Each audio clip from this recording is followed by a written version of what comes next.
What should or should you not be eating when being treated for cancer? So one of the videos I get asked to make the most is covering food and nutrition whilst being treated for cancer. So I thought I might as well do it now. Now I already made a video covering this when I was being treated myself. So I thought, why not revisit the topic now?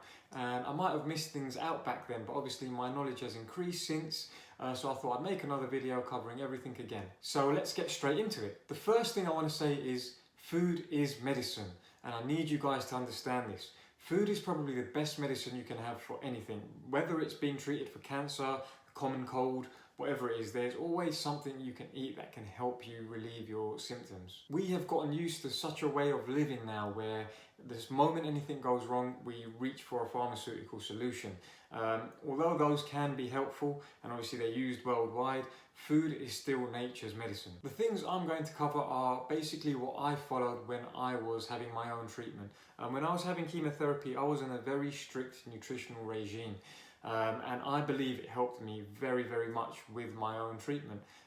So I'm going to cover all the things I kind of followed and hopefully you might find it helpful. So firstly, I completely cut out dairy from my diet. So there's this whole debate obviously that goes on every single day about whether dairy is good for you or not, whether humans should even be having it. I'm not going to cover all of that. I just want to say that obviously dairy has its benefits and it has its cons. However, when having my treatment for cancer, I completely cut it out of my diet, and the reason for that was that dairy tends to clog up your intestines and your colon. Now, when you're having something like chemotherapy, your digestion's already kind of messed up and it kind of slows down and your body finds it hard to process foods. And if something like dairy is in that system, it's going to be even more difficult for it. On the rare occasions where I might have had the tiniest bit of dairy, I just didn't really feel good. I felt really bloated. I used to get stomach aches and things like that. So I just completely tried to cut it out, full stop. My next point I've covered in videos in the past, but I want to speak about it slightly differently, and that is the acidity factor. Chemotherapy is very acidic to the body, and one of the reasons people do get cancer in the first place is their bodies are highly acidic, and that comes from our diet. When you eat high acidic foods, your body will then become acidic itself. So how do we combat this? Easy, you just have a high alkaline diet. So what I did was when I was preparing my food throughout chemotherapy, I used to make sure I was eating very high alkaline foods. This kind of helps balance out the acidity. Now chemotherapy itself is also very acidic. So if you're having an acidic diet plus chemotherapy, that's a whole lot of acid you're putting into your body. And cancer loves that, and it will grow in that. If we want to kill this cancer, we need to starve it of what it likes, and one of those things is acid. So we make our body very alkaline. Our body functions better in an alkaline state anyway, so it only makes sense to do this. So the more alkaline foods you can eat, the better. Now this brings me on to my next point, which is juicing. When I was having my treatment, I used to juice every single day. I'll tell you what I had in it in a second, but I used to juice purely because I hate eating vegetables. If you're like me and you just can't get them down you, the best way to get all the nutrition from them is to juice. Okay, when you do juice, you lose things like fiber. However, I was using it purely to get the alkaline into my body, to balance out the acidity. So in my juice, I used to have kale, spinach, celery, and I think there was a bit of cabbage in there too, a few carrots, was there anything else? A bit of ginger, I think. Occasionally I'd put a bit of turmeric in there, but that's another point I'm going to cover. What else was there? I used to also get a tablespoon of wheatgrass powder and mix that in. I think that was it. That was mainly the basis of it. Oh no, there was asparagus before I forget. So that's what I used to put in my juice, and literally I used to have about a pint of it and I'd just neck it. I'd literally down the whole thing. It was disgusting. It literally tasted like earth. So this was a juice I drank every single day. It was basically, I just treated it like medicine. Even after I finished my treatment, I still carried on juicing. I still do occasionally now, but it's not every single day like I was doing, obviously, during my chemotherapy. Now, my next point, it goes without saying, is cut out alcohol. Do not consume it while you're having chemotherapy. It's not good for you in general anyway. It's a poison to your body, basically. And so is chemotherapy. So if you're already putting one poison in you, don't put another one. It's just common sense. I literally did not have a drop of alcohol whilst I was on my treatment. One of the things I kind of already used to do was eat whole foods anyway, so it goes without saying that make sure you're trying to eat as many whole foods as possible. So for example, I used to eat a lot of vegetables and brown rice. I know I said I don't like eating them, but I still used to eat vegetables as well as juicing. So vegetables, brown rice, I think I had bulgur wheat every now and then. So just really nutritious whole foods. On top of that, if you can, try and have as many raw foods as possible. I'm not going to go into the science of it, but certain foods, when they're put through the cooking process, they can lose nutrients. They kind of change what they are, their molecules shift, things like that. So try and have as many raw foods as possible. Apart from just being good for you, they're also just a lot easier for your body to process. Like I said before, digestion is a problem when having something like chemotherapy. So you want to try and make that as easy as possible for your body. My next point, and probably the most important and the one I enforce the most with everyone, is no, no, no, no sugar. No sugar at all. Do not touch that stuff. I cannot emphasize how bad this stuff is for you. Not just if you're having chemotherapy, I mean in general, but especially more so if you're having chemotherapy. Now, cancer loves sugar. It feeds off this stuff. It literally takes it all in and grows. It's like steroids for cancer. So please, please, please cut out sugar. Do not go near it. Do not even have it minimally. Just try to have none. So the next thing is fats. I tried to limit the amount of fats that I had purely because your body finds them harder to break down again. And like I said, you want to kind of make that process as easy as possible. When it comes to cooking, I did use a few different oils, mainly coconut oil or rapeseed oil, cold pressed if possible. Those are just generally healthier and much better for your body to process. Another thing which I cut out whilst I was having my treatment was wheat. I did not go near it for a similar reason. Your body just finds it a little bit harder to break down. So when I wanted things that may have contained flour or some form of wheat, I tended to use spelt. Now spelt is an ancient grain that's been used for thousands of years. It's really good for the body, much easier to break down. It doesn't have the same consistency as wheat, so you can tell the difference when you're having it.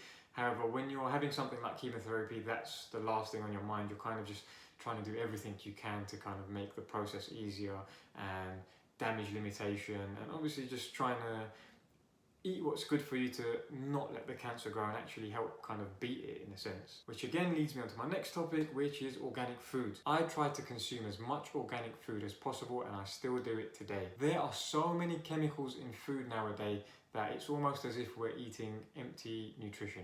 What I mean by that is, for example, a banana, it's high in potassium. We all know that. Foods have been so genetically modified now that that banana won't have the same amount of potassium as it did 10 years ago. So now to get that same amount of potassium, you need to eat a whole lot more bananas. This is why I kind of try and go for organic foods. And I know people say, oh, nothing's 100% organic unless you grow it yourself and things like that.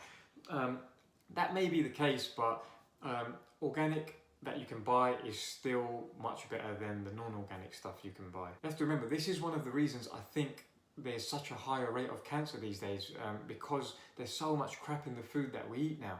They put so much rubbish in it that it's just not good for you. And I know organic food tends to be a lot more expensive in supermarkets, but can you really put a price on your health? And if you're having something like chemotherapy and you're fighting cancer, it's pretty much putting a price on your life. To me, money is not an issue when it comes to things like food, and I always would rather spend more on organic foods. So next, I try to avoid meat and fish.